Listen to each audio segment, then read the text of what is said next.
Hello అండి. కామన్‌గా sugar patients అంటే డయాబెటిక్స్ ఫాలో అవ్వాల్సిన ఇన్‌స్ట్రక్షన్స్ లేదంటే వాళ్ళు తీసుకోవాల్సిన జాగ్రత్తల గురించి తెలుసుకుందాం. సాధారణంగా అందరికి తెలిసినట్టుగానే షుగర్ వ్యాధిగ్రస్తులు వాళ్ళ తాలూకా షుగర్ లెవెల్స్‌ని రెగ్యులర్‌గా చెక్ చేసుకుంటూ ఉండాలి. అది అందరూ చేసుకుంటూ ఉంటారు. కొంతమంది నెగ్లెక్ట్ చేస్తూ ఉంటారు. బట్ వాళ్ళలో ఏం జరుగుతుందంటే అది హై లెవెల్స్‌కి ఒక్కోసారి 400, 500కి వెళ్ళిపోయేటప్పటికి డయాబెటిక్ కీటోఎసిడోసిస్ కానీ, వేరే ఆర్గాన్స్ మీద డ్యామేజెస్ ఇలాంటివి ఎక్కువ అవుతూ ఉంటాయి. సో, రెగ్యులర్‌గా మెడికేషన్ వాడే వాళ్ళు నార్మల్ లెవెల్స్‌లో ఉంచుకోవడం అనేది చాలా ఇంపార్టెంట్ అనమాట.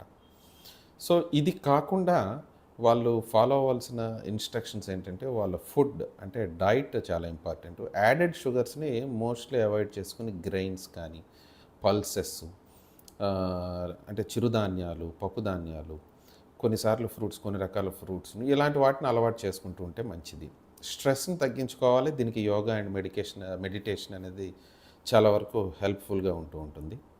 అండ్ అదే టైంలో వీళ్ళు కొన్ని రకాల కేర్స్ తీసుకుంటూ ఉండాలి. అంటే ఫుట్ కేర్ అంటాం. అంటే పాదాలు ఎప్పుడైనా దెబ్బ తగిలితే వాళ్ళలో తెలియకుండా పుండు కింద మారే ప్రమాదం ఉంటుంది. ఆ పుండు సెప్సిస్ అయ్యే అవకాశాలు ఉంటూ ఉంటాయన్నమాట. ఎందుకంటే అక్కడ బ్లడ్ ఫ్లో తక్కువగా ఉంటుంది షుగర్ వ్యాధిగ్రస్తుల్లో.